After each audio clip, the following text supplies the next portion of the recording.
Excuse me, పెళ్లి కూతురు తను మా సిస్టర్.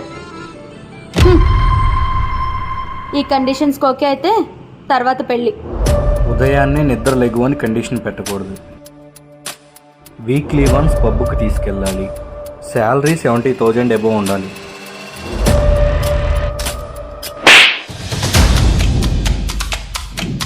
ఏంటమ్మా, ఉదయాన్నే నిద్ర లేపకూడదా? అంటే నైట్ అంతా ఊరి వెంబడి తిరిగి వచ్చిద్దా? ముగ్గేయాల్సిన అమ్మాయి పెగ్గేస్తా ఉంటే నేనేం చేయాలి? డైలీ కర్రీ పాయింట్ నుంచి కర్రీ తెచ్చుకుంటే అదేం చేస్తుంది? కేర్ హాస్పిటల్లో బెడ్ బుక్ చేసిద్దా? శాలరీ 70,000 అబోవ్ ఉండాలా? 7,000 వచ్చేవాళ్ళు బ్రతకట్లేదా? ఇంటికి దీపం ఇల్లాలి, ఆ దీపం వెలుగునిచ్చేదై ఉండాలి. అంతేగాని కొంపం తగిలి